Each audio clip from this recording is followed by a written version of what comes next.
A single night, a single comment, a single sneer from a billionaire's girlfriend, aimed at a waitress with a foreign accent. It was a moment of casual cruelty, meant to be forgotten by morning.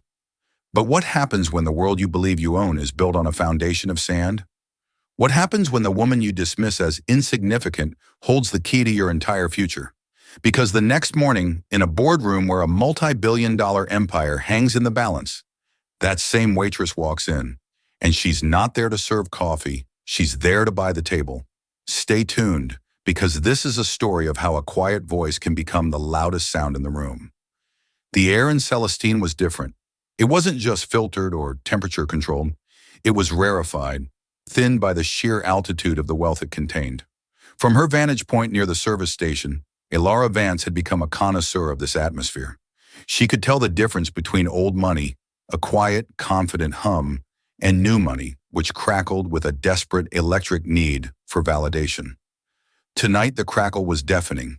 Elara adjusted the knot of her black apron, the starched fabric of familiar comfort against the silk of her uniform.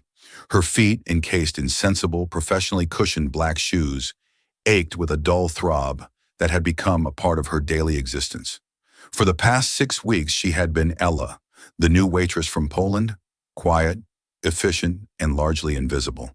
Her English, carefully learned and meticulously practiced, still carried the gentle lilt of her mother tongue, a soft cadence that rounded the sharp edges of New York English.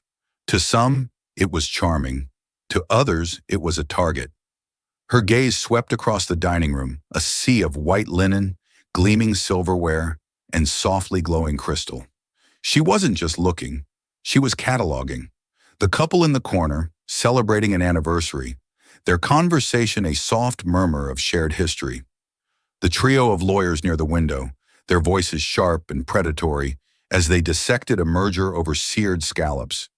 And then, there was Table 7, the prime reservation, the one everyone had been buzzing about since the booking was made. Julian Croft and Tiffany Davenport. Julian was the heir to the Oratech empire, a legacy teetering on the brink of either revolutionary success or catastrophic failure. Elara had read every filing, every press release, every analyst's report on his company. She knew he was under immense pressure. It showed in the tight set of his jaw and the way his eyes, a startlingly clear shade of blue, seemed to be staring at something 1,000 miles away, even as he looked at the woman seated opposite him. He had his father's looks, but, according to the whispers on Wall Street, none of his legendary nerve. Tiffany Davenport was an accessory, a stunningly beautiful, impeccably dressed, and exquisitely polished accessory. Her dress was a sliver of crimson silk that probably cost more than Elara's rent for the entire year. Her blonde hair was a marvel of engineering, cascading in perfect, effortless waves.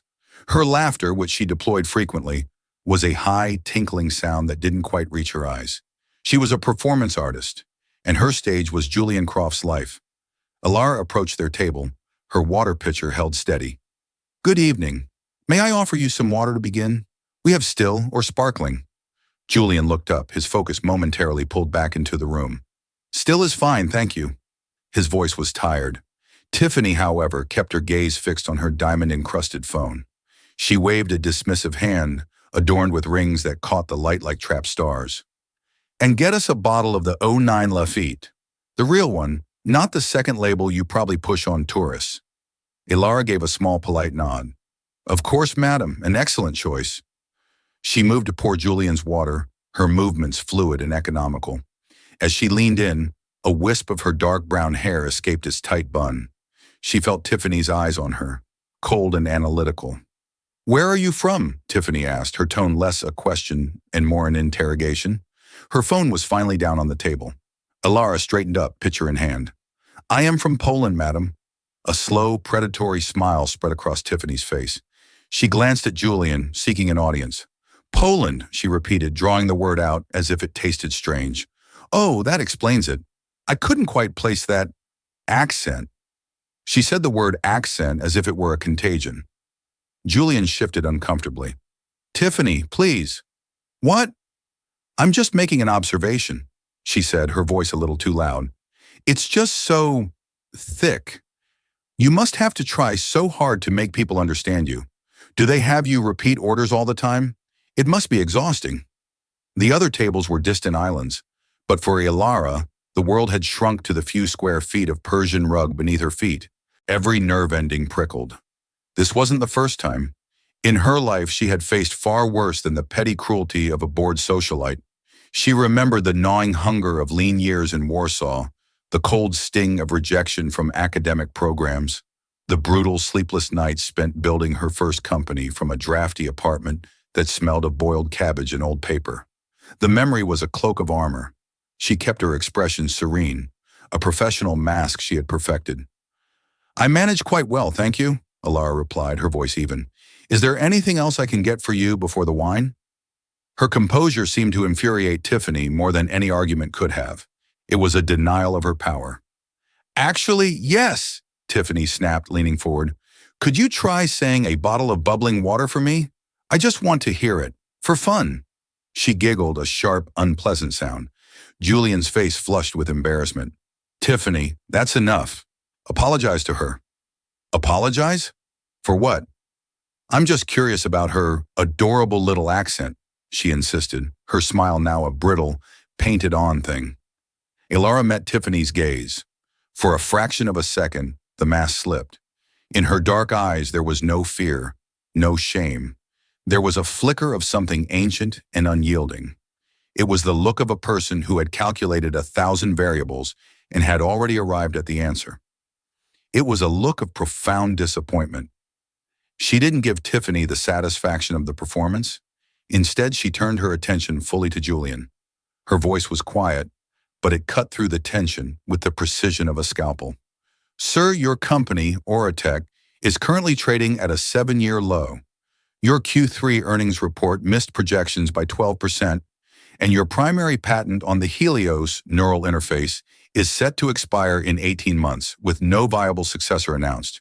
You have a $30 million debt call due at the end of this fiscal quarter, and your current burn rate suggests you'll be insolvent by next May." The air left the space around table 7. Julian's mouth fell slightly open. The color drained from his face, replaced by a ghastly white. He looked as if she had just recited the secret code to his personal safe. Tiffany stared, utterly baffled. "What did you just say?" Ilara ignored her. Her eyes were locked on Julian. "My accent may be difficult for your companion to understand, Mr. Croft, but I assure you, my numbers are perfectly clear. I will get your wine." She turned and walked away, her back ramrod straight. She didn't look back to see the wreckage she had left behind. She could feel Julian's stunned gaze following her, a physical weight. She could feel Tiffany's sputtering indignation. In the sanctuary of the service station, she took a deep, steadying breath. Her hands were perfectly still. The manager, Mr. Gable, hurried over, his face etched with concern. "Ella, what happened over there? Mrs. Davenport looks like she's about to incinerate someone." "She was displeased with my pronunciation," Ilara said calmly, retrieving the wine key from her apron pocket. "And you responded by quoting their stock portfolio?" he asked, his voice a squeak of disbelief. "It seemed relevant," Ilara said, a ghost of a smile touching her lips. "Don't worry, Mr. Gable. I'll handle it." For the rest of the evening, she served their table with impeccable, almost glacial professionalism. Tiffany shot daggers at her with every glance, occasionally whispering furiously to a shell-shocked Julian who could barely look at Ilara. He was rattled, not by her knowledge, but by the impossible context of it. The waitress? The Polish waitress with the thick accent. How could she possibly know?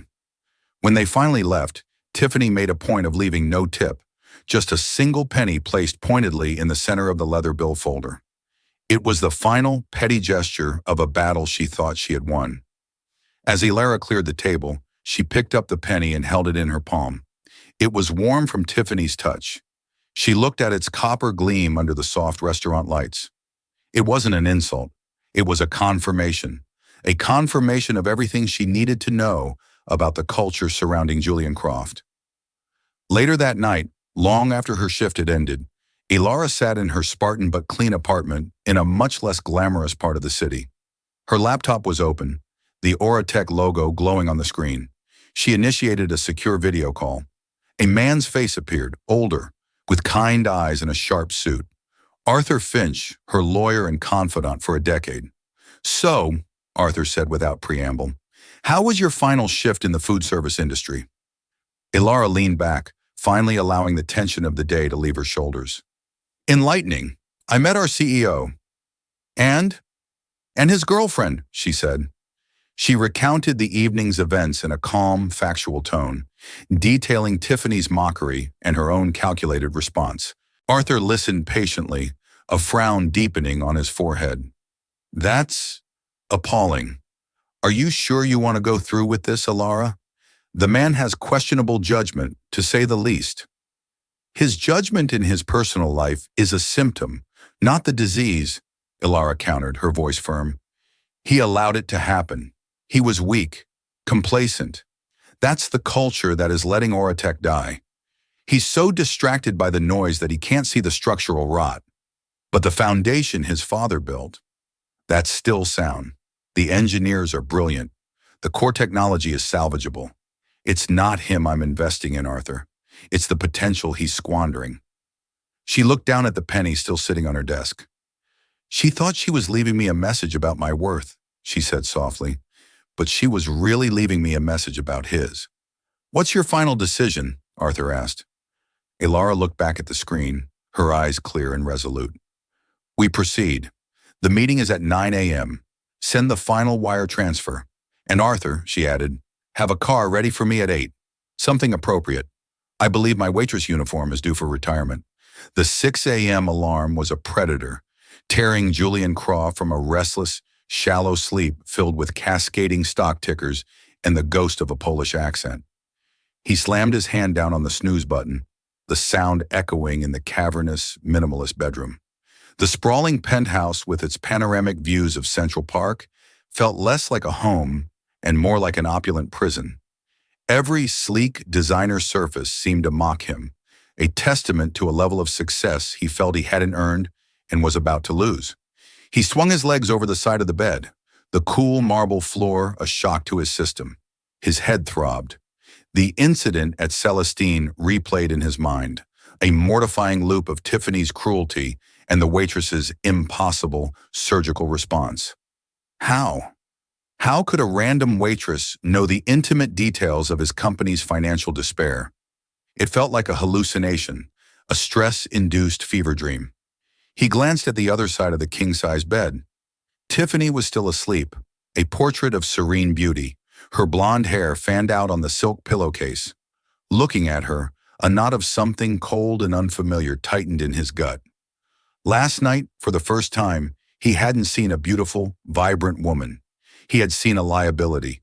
Her casual cruelty, which he had once dismissed as a part of her fiery personality, now seemed like a dangerous flaw, a reflection of his own poor judgment. The waitress hadn't just embarrassed Tiffany, she had held up a mirror to him, and he hadn't liked the reflection. "Jules? What time is it?" Tiffany murmured, her voice thick with sleep. "It's early. Go back to sleep," he said, his tone clipped.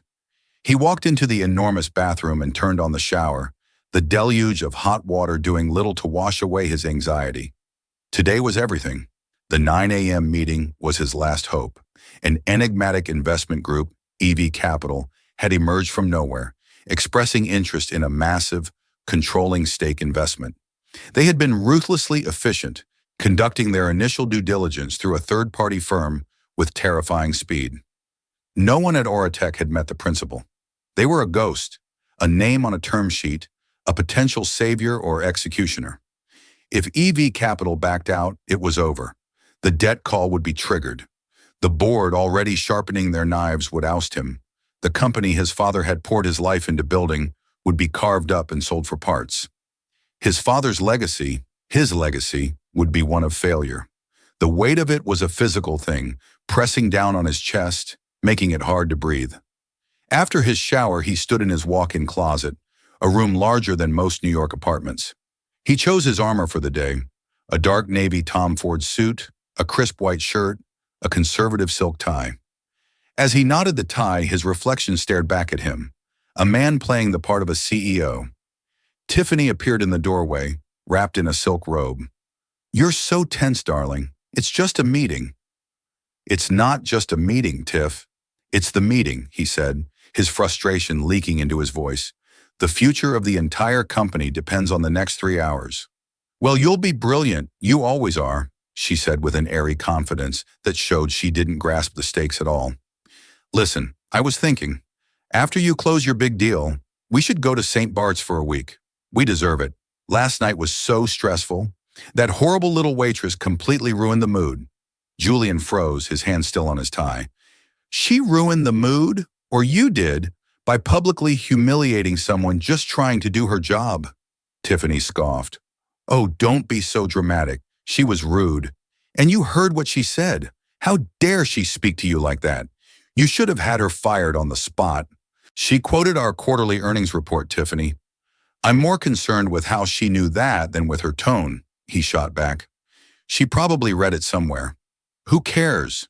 She's a nobody, Tiffany said, walking over to adjust his tie with a proprietary air. The important thing is that you go in there today, you flash that charming Croft smile, and you get the money. Then we can forget all about it. He looked into her eyes and saw a complete lack of understanding, a void where empathy should have been. She didn't see the pressure he was under. She only saw the lifestyle it afforded her. The waitress, in one 5-minute encounter, had shown more insight into his reality than Tiffany had in the 2 years they'd been together. The thought was so jarring that he had to look away. I have to go, he said, pulling away from her touch. I need to prepare. Don't I get a kiss? She pouted. He gave her a brief, perfunctory kiss on the cheek. It felt like kissing a mannequin. As he walked out of the apartment, the weight on his chest felt heavier than ever. Miles away in a different world, Ilara Vance was also preparing. Her apartment, while modest, was a reflection of her mind. Organized, efficient, and free of clutter. There was no sign of the waitress uniform she had worn for the last time less than 12 hours ago. It was sealed in a bag, destined for a charity bin, a skin she had shed. Draped across her bed was a charcoal gray power suit by Acris, a brand known for its architectural lines and understated authority. Beside it lay a simple cream-colored silk blouse and a pair of sensible but elegant black leather pumps. The ensemble was a statement, serious, feminine, and utterly uncompromising. She stood before a small mirror, not applying makeup, but composing herself.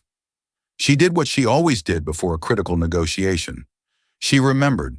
She remembered the scent of sawdust in her grandfather's carpentry workshop in Dansk, where he taught her that the strength of any structure is in its joints, the parts no one sees. She remembered the face of the university professor who told her that her mind was not suited for theoretical physics. She remembered the elation of writing the final line of code for Kestrel, the predictive analytics algorithm that had been her masterpiece, the one she sold for a sum that still felt abstract. She had built her fortune not with bravado, but with patience. She was a deep-sea predator, capable of moving slowly, almost invisibly, for months, only to strike with blinding speed and precision when the moment was right. Her time as a waitress wasn't just due diligence on Oratech, it was a test for herself. Could she still disappear? Could she still listen when no one thought she was worth talking to? The answer was yes. She had learned more about New York's power dynamics from clearing tables and refilling water glasses than she ever could have from a boardroom. She had seen the city's elite with their guards down, their true natures exposed under the soft glow of restaurant lighting. Her phone buzzed. A message from Arthur. Car is downstairs. The wire is confirmed. The board is assembled. They are waiting for EV Capital. Ilara took one last look in the mirror. The woman looking back was not Ella the waitress. This was Ilara Vance. The accent was the same. The eyes were the same. But the power, once carefully concealed, was now worn like a mantle. She picked up a slim leather briefcase containing a single tablet and walked out the door, her heels clicking with quiet purpose on the linoleum floor of the hallway. The click echoed the countdown to a new era for Oratech. The Oratech boardroom on the 50th floor was a temple of anxiety. Sunlight streamed through the floor-to-ceiling windows, offering a godlike view of the Manhattan skyline. But no one was looking. All eyes were on the gleaming mahogany table or the empty chair at its head. Julian sat at his designated spot, his leg bouncing nervously under the table. To his right was David Chen, the CFO, a brilliant but perpetually worried man who was currently pale enough to be translucent. The rest of the board members, a collection of grim-faced men and women who had known Julian's father, radiated disapproval. They smelled blood in the water. His blood. "They're 5 minutes late," one of the board members, a stern woman named Helen Shaw, noted, tapping her pen on the table. The sound was like a hammer blow in the silent room. "Their representative is on their way up now," David said, checking his phone for the 10th time in as many minutes. "Security just badged them in." Julian straightened his tie, his mouth dry. This was it. He tried to project an aura of calm, of control, just as his father would have. But he felt like an imposter.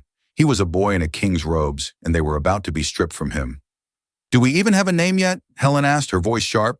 "Who are we actually meeting?" "The firm is EV. Capital," David said, his eyes still glued to his phone. "The principal is Ilara Vance." The name meant nothing to any of them. Julian repeated it in his head. Ilara Vance. It was vaguely European, unfamiliar. The double doors to the boardroom opened with a soft, hydraulic hiss. A young assistant leaned in. "Mr. Croft, Miss Vance is here." Everyone in the room shifted, their posture straightening, their faces arranging into masks of cautious welcome. They turned as one to face the door, and then she walked in.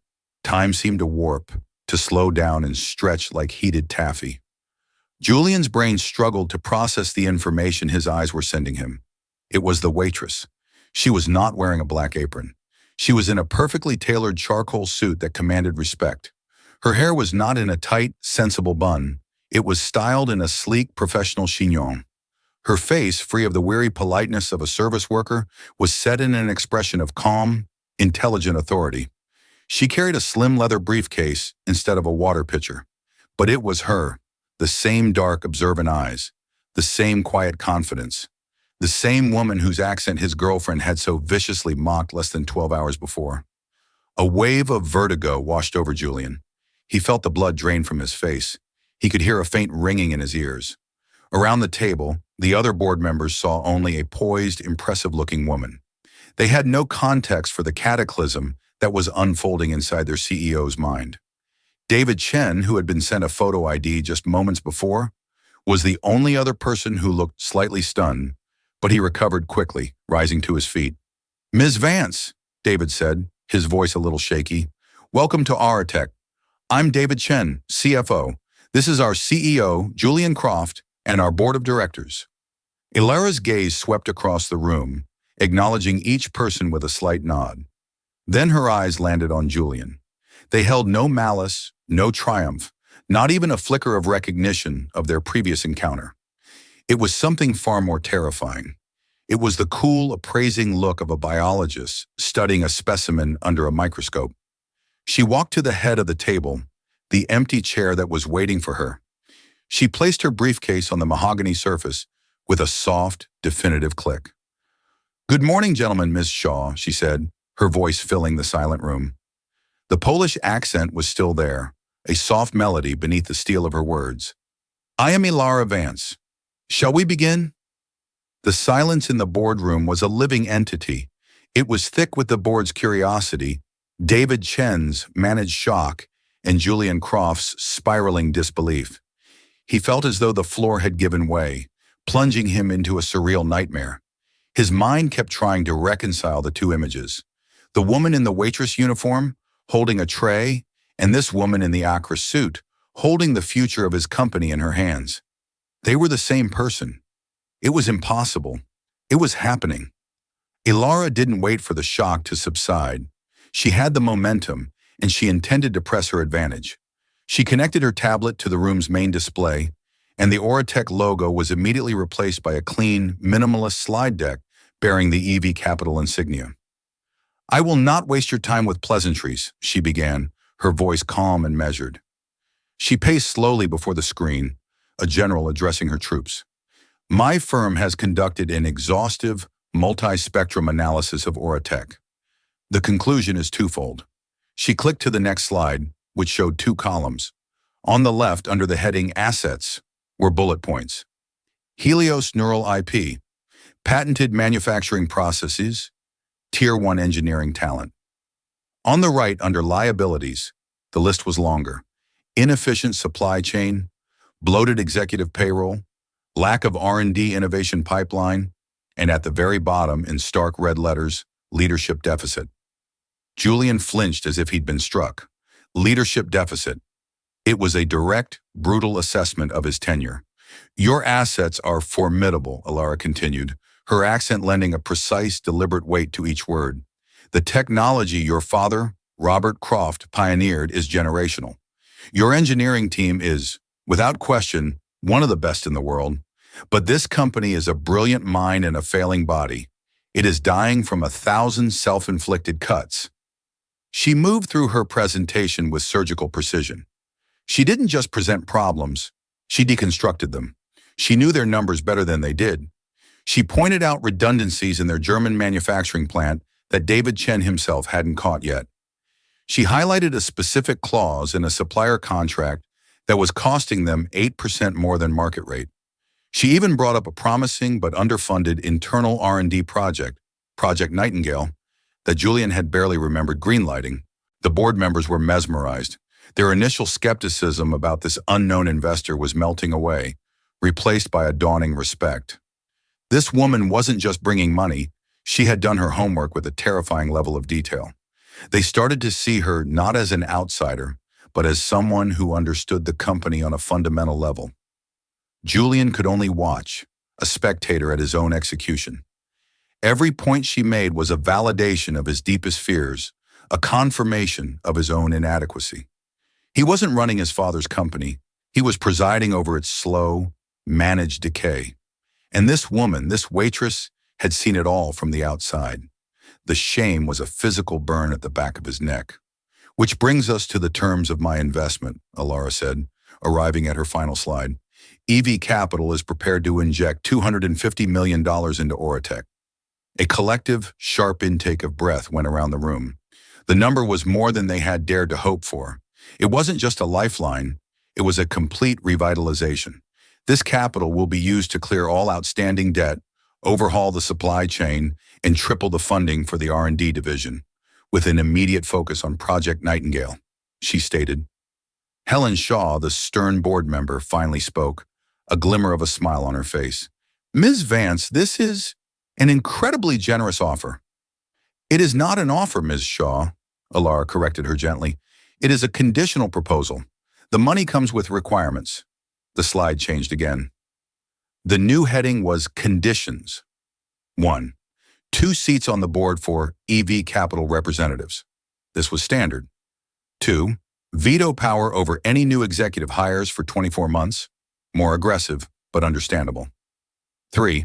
A complete independent audit of all executive expense accounts from the past fiscal year. This caused some nervous shifting in seats. 4. The immediate termination of the company's contract with Davenport PR. Julian's head snapped up. Davenport PR, Tiffany's father's firm. The contract was a legacy handout, a piece of blatant nepotism he had maintained to keep Tiffany happy. It was worth millions a year for doing practically nothing. Before he could process that, the 5th and final condition appeared on the screen. 5. Julian Croft will remain as CEO on a 6-month probationary basis, with performance benchmarks set and evaluated directly by me. Failure to meet these benchmarks will result in his immediate removal. The room fell into a stunned, absolute silence. It was a coup, a velvet coup, executed with a checkbook and a slide deck. She wasn't just investing, she was taking control. She was putting a leash on him in front of his entire board. All the air went out of his lungs. It was at this precise, exquisitely tense moment that the double doors to the boardroom swung open again. This time, it wasn't an assistant, it was Tiffany Davenport. She was a vision in a white Chanel dress, holding a large, expensive-looking bag from an upscale delicatessen. She beamed, oblivious to the atom bomb that had just detonated in the room. "Surprise!" she chirped, her voice echoing in the dead silence. "I know you said not to, but I couldn't let my brilliant CEO starve during his big important meeting. I brought lunch for everyone." Her eyes scanned the room, taking in the grim faces. Her smile faltered for a second before she spotted Julian. "Jules, you look like you've seen a ghost. Did you get the money?" "Of course you did." She started walking toward him, her heels clicking on the floor. And then, as she neared the head of the table, she saw the woman who was standing there, the woman who was running the presentation. Her eyes widened. The color drained from her perfectly made-up face. The chipper smile dissolved into a mask of pure, unadulterated horror. It was the waitress, the Polish girl, the one with the thick, funny accent. Tiffany stopped dead in her tracks. The heavy paper bag, filled with artisanal sandwiches and overpriced salads, slipped from her nerveless fingers. It hit the floor with a dull, wet thud, splitting open. A bottle of sparkling water rolled out and spun in a slow, wobbly circle on the polished floor. The sound in the dead silent room was like a gunshot. Tiffany's mouth opened and closed, but no sound came out. Her gaze flickered between Alara, serene and unmoved at the head of the table, and Julian, whose face was a study in absolute mortification. The entire boardroom was staring at her, then at Alara, then back again, the pieces of a puzzle they didn't know existed suddenly clicking into place in their minds. Alara didn't say a word. She didn't have to. She just stood there, a silent testament to the colossal error in judgment Tiffany had made. Finally, Tiffany found her voice. It was a choked, strangled whisper. "You?" Alara simply raised an eyebrow, a gesture of cool inquiry.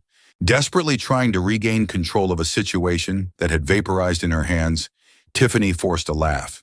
It was a brittle, ugly sound. "Well, look at this. Playing dress up, are we? What is this? Some kind of joke, Jules? Did you hire the catering staff to make a point?" The comment was so profoundly stupid, so completely out of touch with the reality of the room, that it was pitiful. Julian buried his face in his hands. Helen Shaw looked at Tiffany with the kind of disdain usually reserved for insects. Julian stood up, his chair scraping loudly against the floor. "Tiffany, out, now." His voice was low and trembling, with a mixture of fury and shame. "But Jules, I don't understand." "I said get out," he repeated, his voice cracking. He grabbed her by the arm, his grip far from gentle, and began pulling her toward the door. As he hauled her out, Tiffany looked back over her shoulder, her eyes wide with panic and confusion, locking with Alara's. In that moment, she finally understood. This was not a joke. This was a reckoning. The insignificant little waitress she had tried to humiliate for sport was about to own the world her entire identity was built upon. Julian shoved her out into the hallway and slammed the doors shut, the sound reverberating through the boardroom. He leaned against the doors for a moment, his back to the room, his shoulders slumped in defeat. When he finally turned around, his face was ashen. He looked at the spilled lunch on the floor, at the stunned faces of his board, and finally at Alara Vance. Alara hadn't moved. Her expression was unchanged. She gestured subtly to the mess on the floor. "Someone should probably clean that up," she said, her voice devoid of any emotion. Then she turned her attention back to the board. "Now, regarding my conditions, are there any questions?" The power dynamic had not just been shifted. It had been shattered and remade in her image. She was no longer the waitress. She was the architect of their future, and they were all, especially Julian Croft, living in her world now. The aftermath of Tiffany's catastrophic entrance hung in the air, a foul odor of social and professional implosion. The spilled sandwiches and arugula lay on the floor like battlefield casualties. An assistant was quickly and quietly summoned to clean up the mess, scurrying in and out with the hushed reverence of someone tidying a tomb. Through it all, Alara remained the unshakable center of gravity. She fielded questions from the board with an unnerving calm. Her answers were concise, data-driven, and irrefutable. When Helen Shaw questioned the severity of the probationary period for Julian, Alara answered without looking at him. "A company does not find itself in this position by accident, Miss Shaw. It is a result of 1,000 small compromises, of prioritizing comfort over performance, of allowing distractions to obscure foundational problems. A probationary period is not a punishment. It is a necessary diagnostic. It will reveal whether the current leadership is capable of the radical focus required to save this company, or if a change is needed. I am investing in Oratech's potential, not its status quo. Her words were for Helen, but the message was aimed squarely at Julian. I saw you make a small compromise last night. I saw you prioritize comfort over decency. I saw you get distracted. He understood, with chilling clarity, that this entire negotiation was, on one level, a direct response to his personal failings at Table 7. This wasn't just business. It was a lesson, and the tuition was his autonomy. The board, faced with the choice between a humiliating but survivable deal and certain bankruptcy, capitulated. They voted to accept all of EV Capital's conditions. It was unanimous. Julian was forced to vote in favor of his own probation. The ink on the digital agreement was barely dry before the board members filed out, leaving Julian and Alara alone in the vast silent room. The silence stretched, thick with unspoken words. Julian stared at the gleaming mahogany table, unable to meet her gaze. The shame was a physical weight, crushing him. Finally he spoke, his voice hoarse. I am so sorry. Alara, who had been gathering her things, paused. For what, specifically, Mr. Croft? For your company's dismal performance? For your lack of oversight? Or for allowing your guest to treat a service worker like her personal plaything? Her directness was like a splash of ice water. For all of it, he admitted, finally looking up at her. Her face was impassive. Especially for last night. There is no excuse. For my behavior, for hers. I was weak, and I was distracted. I apologize. Alara walked around the table until she was standing directly in front of him. She was shorter than him, but in that moment, she seemed to tower over him. Your apology is noted, she said, her tone clinical. But let me be clear. I did not orchestrate this multi-million-dollar investment to teach you a lesson in etiquette. Your personal failings are your own. However, they provided me with valuable data. Data? He asked, confused. Yes, data, she confirmed. I don't invest in spreadsheets, Mr. Croft. I invest in people and the cultures they create. For 6 weeks, I worked at Celestine. I took the subway. I bought groceries. I listened. I wanted to understand the ecosystem in which Oratech existed, unfiltered. I served coffee to your competitors. I poured wine for your bankers. And I served water to you. She paused, letting the weight of her words sink in. I learned that you are a man who is so besieged by the pressures of his legacy that he cannot see the problems right in front of him. You tolerate inefficiency, you tolerate sycophants, and you tolerate cruelty as long as it keeps your personal life quiet. That told me everything I needed to know about why Oratech is failing. You are not a bad man, Mr. Croft. You are, however, a dangerously complacent one. It was the most brutal performance review of his life, delivered by the woman he had allowed to be humiliated just hours before. Every word was true. He had no defense. Why? He finally managed to ask. Why go through with the investment if you think I'm such a failure? Because I also saw your engineers meeting at a coffee shop on their own time, sketching new designs on napkins because they believe in the work, she said, her voice softening for the first time. I overheard 2 of your junior analysts arguing passionately about your market position while they were on a dinner date. And I know that the Helios technology your father created has the potential to change the world for people with degenerative neurological conditions. The soul of this company is still alive, Mr. Croft. It is just being suffocated by poor leadership. I am not investing in you. I am investing in them. You are simply the variable I need to manage. The door to the boardroom opened, and Arthur Finch, her lawyer, stepped in with a briefcase full of hard copies. He nodded politely to Julian and set the documents in front of Alara. The moment of private confrontation was over. It was back to business. Julian left the boardroom in a daze. As he walked through the hushed, open-plan office, he could feel the eyes of his employees on him. The news had already begun to filter through the corporate grapevine. The company was saved, but the CEO was on a leash. He felt their relief, but also their pity. He found Tiffany in his office. She had been crying. Her makeup was a wreck. The moment she saw him, she stood up. Jules, this is insane. You have to do something. You can't let that waitress do this to you. To us. My father's PR contract? How could you let her do that? He looked at her, and the last vestiges of his affection for her crumbled into dust. All she could see was her own loss, the money, the status. She had no concept of the humiliation he had just endured, a humiliation she had directly caused.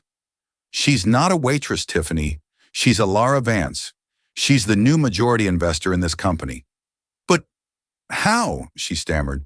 She's Polish. The sheer, unfiltered bigotry of the statement struck Julian with the force of a physical blow. It was the final straw. That's it, he said, his voice dangerously quiet. We're done.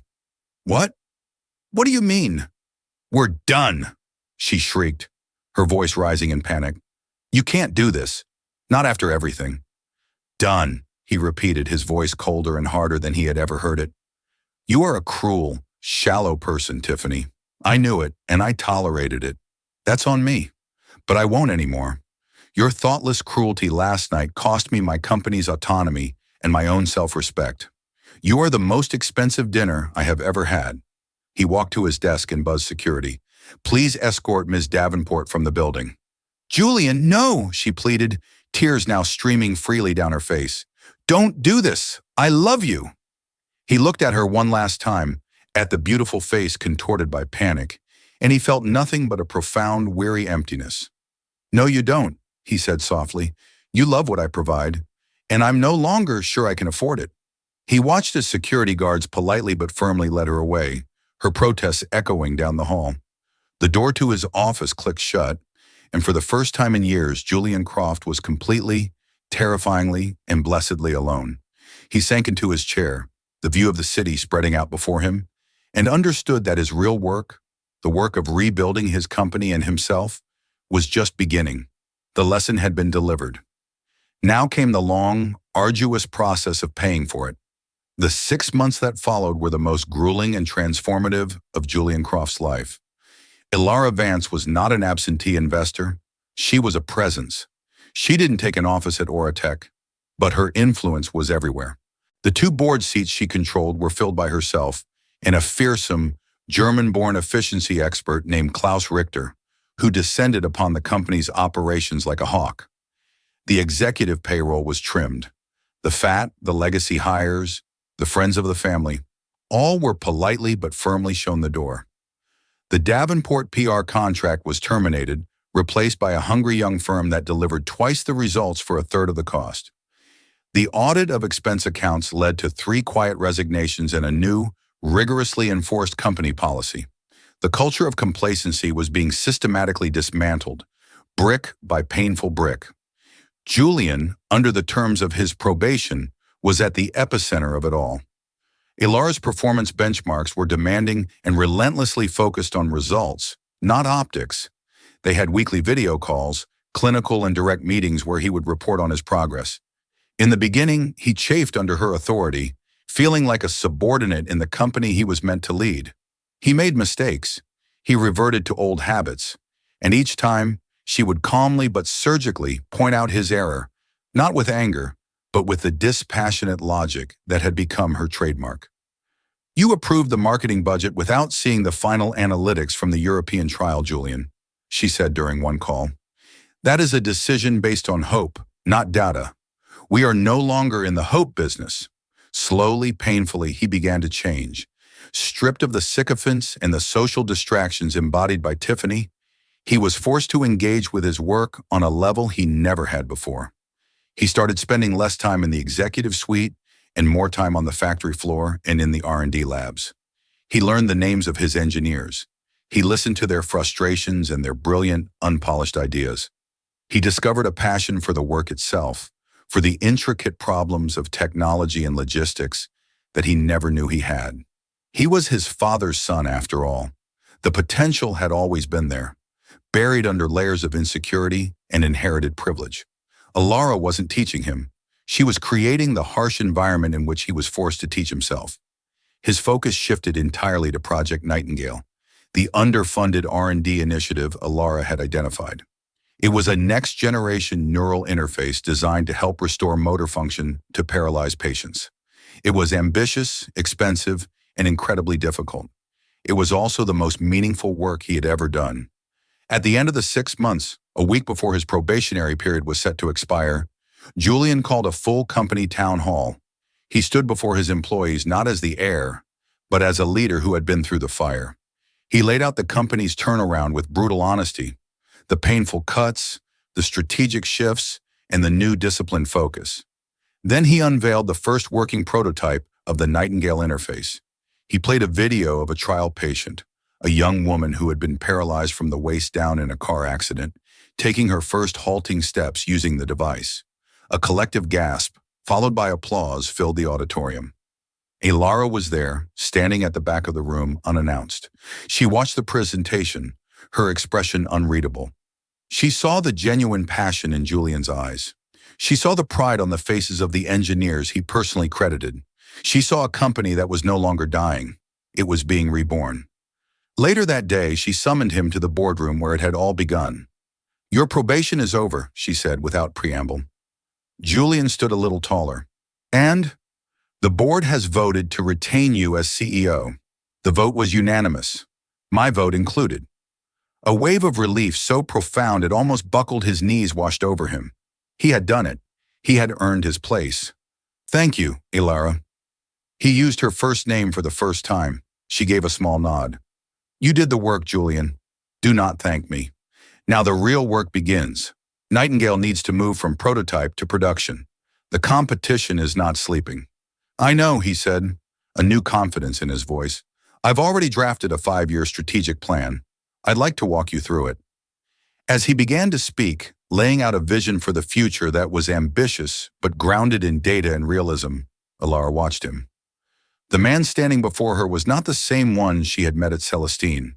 The haunted, distracted look was gone, replaced by the clear-eyed focus of a leader. He had shed his own dead skin. Her investment had paid off. A few months later, Lara was visiting New York again. On a whim, she walked past Celestine. She saw a new waitress with a familiar, weary look on her face, serving a wealthy couple. A new Tiffany and a new Julian, perhaps. The world kept turning. Her phone rang. It was Julian. "I have something to show you," he said, his voice buzzing with excitement. "Are you free? It's at the R&D campus." She agreed. When she arrived, he wasn't in a conference room. He was in a lab, wearing a white coat over his suit. He led her to an observation window. In the room below, the young woman from the video was walking on a treadmill, her movements becoming smoother, more confident. "Her name is Sarah," Julian said quietly, standing beside Lara. "She was told she'd never walk again. Her progress it's everything. It's why my father started this company." They watched in comfortable silence for a few minutes. "You know," Julian said, turning to her, "I never properly thanked you, not just for the money, but for the wake-up call. It was a harsh lesson, but I needed it." Lara finally allowed herself a genuine warm smile. It transformed her face. "In my country, there is a saying," she said, her accent a familiar, comforting sound to him now. "A bitter medicine is the one that cures." "I am glad you are feeling better, Julian." He smiled back. "So am I." He looked at her, at the quiet strength in her eyes, and saw not an investor, not a former waitress, but a partner. The foundation of their relationship, born in a moment of humiliation and shame, had been rebuilt into something strong, professional, and filled with a profound, mutual respect. Together they were going to make Oratech fly, not because of a legacy, but because they had both, in their own ways, earned the right to do so. And so, a story that began with a sneer in a high-end restaurant ends with a step towards a new future. It's a powerful reminder that worth is never determined by a job title, a bank account, or the accent with which someone speaks. True power lies in integrity, intelligence, and the courage to see the world not just for what it is, but for what it could be. Lara Vance didn't just invest her money. She invested her belief that even a failing company and a failing man could be redeemed with a sharp dose of reality. Julian Croft learned that leadership isn't an inheritance. It's a responsibility that must be earned every single day. What do you think is the most powerful lesson from this story? Was it Lara's quiet strength or Julian's painful but necessary transformation? Let us know your thoughts in the comments below. If this story resonated with you, please give this video a thumbs up, Share it with someone who needs to hear it. And don't forget to subscribe to our channel for more real-life dramatic stories that make you think. Thank you for listening.